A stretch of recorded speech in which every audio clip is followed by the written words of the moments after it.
500 metres gone. Great Britain lead in the first semi-final of the men's coxless pairs from Germany and Slovenia. The young Norwegians in fourth, the Austrians and Swiss in fifth and sixth, and those are the two who may well be out of it by the time we get down to the nitty-gritty. But between the other four, it is going to be one tremendous race. And Stephen and Matthew have opened up now to nearly half a length. They really have rode the first 500 extremely well. It's put them already into a commanding position. They're now able to watch the moves of the field behind. They've settled into a comfortable rhythm. Tremendous power these two generate.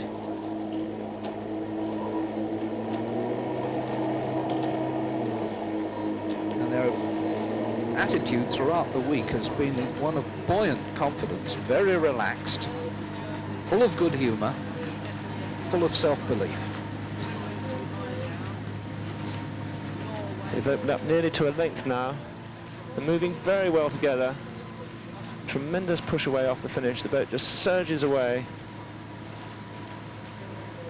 No, they just make it look so easy, and you can see that relative to the field how much power they're employing. The Swiss pair, they look novices by comparison.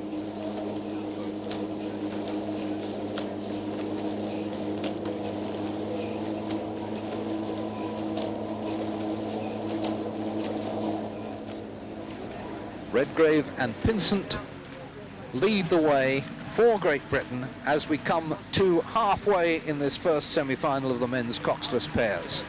Stephen Redgrave and Matthew Pinsent with more than a length advantage now over the young Germans who have made such a good impression during the earlier season in Europe. Slovenia in third, Kopp and Svigeli, second to Holmes and Pinsent at the last World Championships. The young Norwegian brothers in fourth, Austria in fifth, and Switzerland in sixth.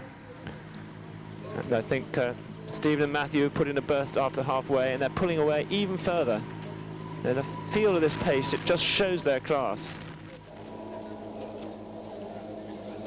Earlier this season, the Slovenians beat Redgrave and Pinsent, one of the early season regattas.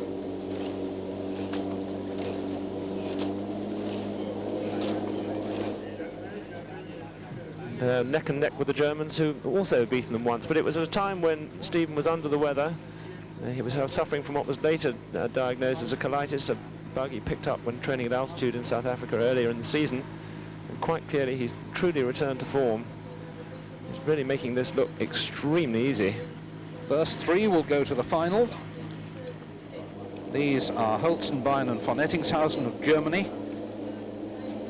Holzenbein in the bow, a student, von Ettinghausen in the army. Yeah, without doubt, Redgrave and Pinsent are one of the great crews of this regatta. 500 metres to go, and what we had thought might be a very tense and very close race is beginning to look like a procession, because Stephen Redgrave and Matthew Pinsent of Great Britain have thrown down the gauntlet. They have said to the rest of the field, we are champions, chase us if you can.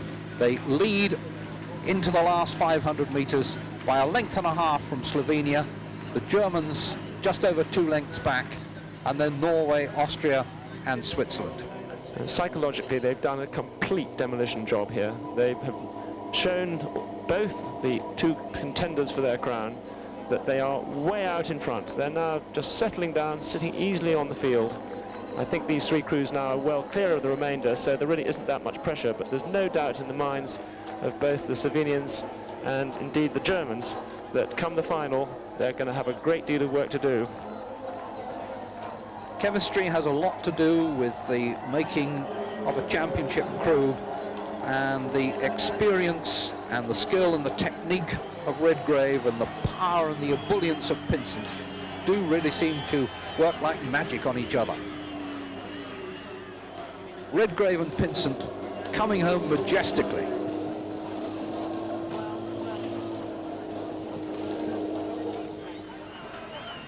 Slovenians in second place and the Germans in third. But Redgrave and Pinsent can look back and watch the rest of the field behind them and know that they are gold medal favourites. Germany have come through in second, the Slovenians in third, but that is another awesome performance from Redgrave and Pinsent.